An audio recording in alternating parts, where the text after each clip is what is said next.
بات کی سمجھ آ رہی؟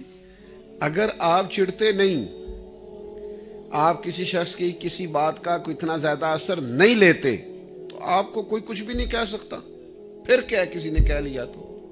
حضرت حسن بصری رحمۃ اللہ تعالی علیہ گزر رہے تھے تو ایک شخص نے کہا اوے ریاکار. تو آپ نے پلٹ کے دیکھا تو فرمانے لگے بھائی تیرا شکریہ، بصرے والے تو میرا یہ نام بھول ہی گئے تھے، اچھا کیا یاد کرا دیا. وہ جو غصہ دلا رہا تھا آپ مسکرا پڑے. کسی کو ریاکار کہنے سے غصہ تو آتا ہے نا، تو حسن بصری نے غصہ ہی نہیں کیا. ہمارے ہاں نا لوگوں کو رد عمل، ناراض نہیں ہونا آپ نے. ہمارے گھروں میں بحث چلتی ہے، فلانا مینوں لا لا کے گلا کردا ہے. وہ کہڑی گلاں ہوندیاں جہڑیاں لا لا کے کری دیاں؟ تو آپ مہربانی کریں تسی انج کرو نا، گلاں لگن نہ دیو. ختم ہوگی بات. مفت کی لڑائی. رد عمل نہیں ٹھیک دیتے. اب رد عمل بڑا بہترین، صاف ستھرا، سمجھداری والا. آپ پراپوگنڈا کوئی کر رہا ہے، آپ کے خلاف شدید بات کر رہا ہے، تو مطلب کیا حرج ہے؟ آپ تھوڑا سا اس کو سمجھیں، غور کریں. ہم تو دشمن کو بھی پاکیزہ سزا دیتے ہیں، ہاتھ اٹھاتے نہیں اسے، اس کی نظروں سے گرا دیتے ہیں. اپنے معاملات کے اندر سمجھ بوجھ کا مظاہرہ، یہ دانا لوگوں کا کام ہے کہ وہ کسی موقع پر. حضرت علی شیر خدا کی کبھی آپ باتیں پڑھیں نا، آپ نے امام حسن سے فرمایا تھا بیٹا 3 لوگوں سے کبھی مشورہ نہیں کرنا. ایک فرمایا کنجوس سے کبھی مشورہ نہیں کرنا، اس لیے کہ جس کا دل ہی بڑا نہیں اس کا ذہن کیسے بڑا ہوگا. اور دوسرا ہم نے فرمایا تھا بیٹا بزدلوں سے کبھی مشورہ نہیں کرنا، وہ تمہیں کبھی بھی کوئی دلیری کا مشورہ نہیں دے سکتے. اور تیسرا حضرت علی شیر خدا رضی اللہ تعالیٰ عنہ نے فرمایا تھا کہ وہ آدمی جو آدمی عداوتیں جلدی پیدا کرے غالباً، اس سے بھی مشورہ نہیں کرنا. مشورہ کرنا جن کے سینے کشادہ ہوں، دل بڑے ہوں، ذہن بڑے ہوں، بندے دلیر ہوں. دلیر لوگوں سے ہمیشہ مشورہ کریں، دلیر لوگوں سے ہمیشہ رائے لیں. لیکن ہمارے ہاں میں نے کہا رد عمل کے معاملے میں ہم بڑے کمزور ہیں. بس کچھ لوگ ہمیں چھیڑ دیتے ہیں، پھر ہمارا غصہ دیکھنے والا ہے. اچھا ہم پھر کوئی کام ہی نہیں کر پاتے. وہ جو جس نے ہمیں چھیڑا ہے وہ ہمارے دماغ سے نکلے تو کوئی کام ہونا. وہ جس نے غصہ دلایا ہے وہ دماغ پہ سوار ہو گیا. اور بھائی چھوڑ دیں، جانے دیں، جو کرتا ہے اسے کرنے دیں. آپ مضبوط ہو جائیں، آپ نکل جائیں اس پہلو سے. کچھ باتیں زیادہ سوچ لینے سے بھی نقصان ہوتا ہے. دیکھیں نا ایک صحابی ہیں، ان کا بیٹا انتقال کر گیا ہے.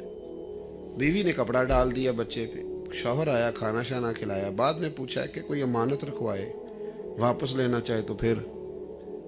تو بیٹے کے انتقال پہ رد عمل دے رہے. تو شوہر کہنے لگے جس کی امانت تھی وہ لے گیا، اس میں پریشانی کی کیا بات ہے؟ کہا بیٹا بھی اللہ کی امانت تھا. اس میں اس قدر زیادہ اتنے بڑے واقعہ پر بھی، یعنی بیٹا بیٹی بڑی بات ہوتی، لیکن کسی کی اولاد چلی جائے پھر بھی وہ اتنا دانائی والا رد عمل دے رہا ہے. تو یہ وہ تربیت ہے جو نبی کریم نے عطا فرمائی.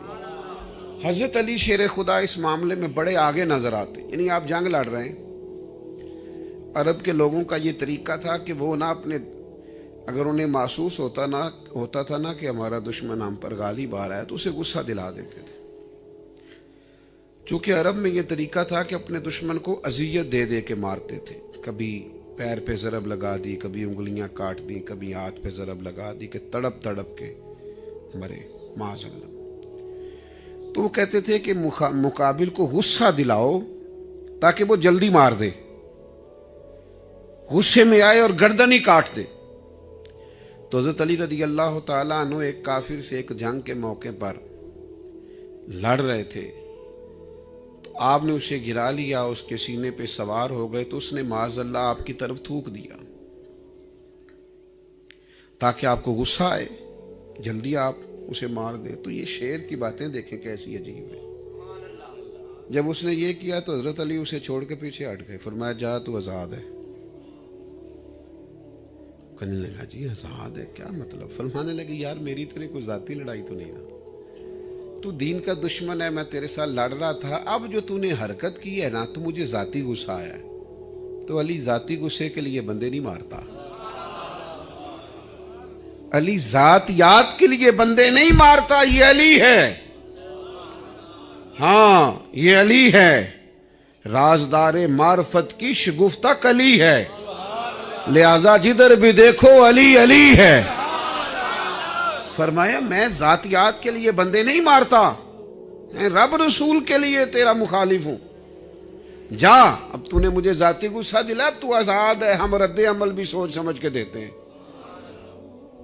کچھ بندے نا اس طرح کا بندے کو قیدی کر لیتے ہیں کہ بندہ پھر قید ہی ہو جاتا ہے۔ حضرت علی نے آزاد کر دیا، وہ قیدی ہو گیا۔ میں جا تو آزاد ہے، کہنے لگا اب کدھر جانا ہے؟ آپ کی تلوار کا وار تو مجھ پر نہیں چلا، پر اخلاق کا چل گیا، کلمہ پڑھائے میں مسلمان ہو جاؤں۔ یہ دین ہے، ایسا کمال دین ہے۔ تو بلا وجہ غصے، بلا وجہ چڑھ جانا، یہ حضرت علی شیر خدا نے سمجھایا کہ یہ طریقہ درست نہیں ہے۔ دانائی، حکمت، تدبر۔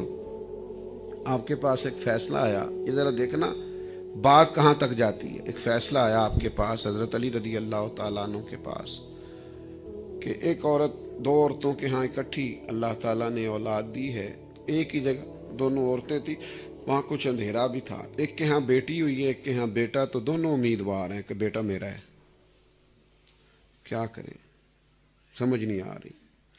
وہاں جو خواتین خدمت پر مامور تھیں تو ان کو بھی نہیں پتہ چل رہا، تو حضرت علی فرمانے لگے دونوں عورتوں کا تھوڑا تھوڑا دودھ نکال کے تول لو، جس کا دودھ وزنی بیٹا اس کا ہے۔ کہا حضور وہ کیسے؟ فرمانے لگے اللہ نے بیٹے کا حصہ ہی ڈبل رکھا ہے، بیٹی کا سنگل ہے، تو یہ تجربہ کر لو، پتہ چل جائے گا بیٹا کس کا ہے۔ یہ دانائی، یہ کمال، یہ معاملہ فہمی، یہ سمجھ اللہ تعالیٰ نے حضرت علی شیر خدا کو عطا فرمایا۔ پھر آپ کو ایک بات بتاؤں، اسے یاد رکھنا، کچھ لوگ ایسے ہیں جن سے پیار کرو تب بھی گزارا ہو جاتا ہے، نہ کرو تب بھی گزارا ہے۔ کچھ لوگ ایسے ہوتے ہیں جن سے آپ کا تعلق نہ بھی ہو تو گزارا، لیکن کچھ ہستیاں ایسی ہیں جن کے بغیر گزارا نہیں۔ کو نہیں سمجھ آئی آپ؟ کچھ لوگوں کے بغیر گزارا ہی نہیں، چل ہی نہیں سکتے۔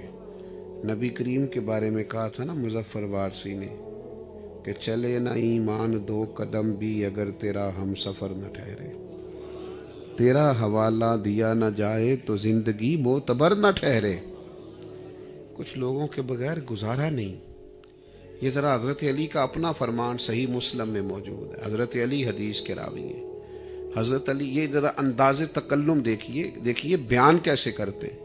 حضرت علی فرماتے ہیں مجھے قسم ہے اس رب کی جو دانے کو پھاڑ کے اس میں سے لوگوں کے لیے رزق پیدا کرتا ہے۔ انداز دیکھیے، فرمایا مجھے قسم ہے اس رب کی جو دانے کو پھاڑتا ہے اس میں سے رزق پیدا کرتا ہے۔ خود مجھے میرے محبوب نے فرمایا علی تجھ سے صرف وہی پیار کرے گا جو کامل مومن ہوگا، خود حضور نے فرمایا، اور فرمایا علی تجھ سے بغض وہ رکھے گا جو منافق ہوگا۔ یہ منافق کی علامت ہے مولا علی سے عداوت رکھنا۔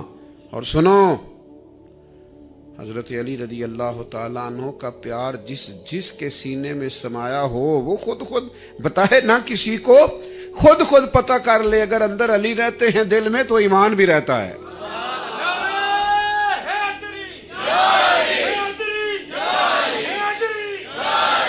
اگر دل میں مولا کائنات بستے ہیں تو پھر ایمان بھی بستا ہے، اور اگر علی نہیں ہے تو پھر ایمان بھی نہیں ہے۔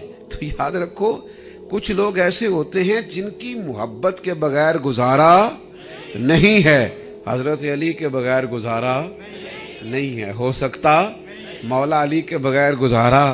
اور کچھ باتیں ایسی ہوتی ہیں جن میں نا مضمون بند ہو جاتے ہیں، سکہ بند۔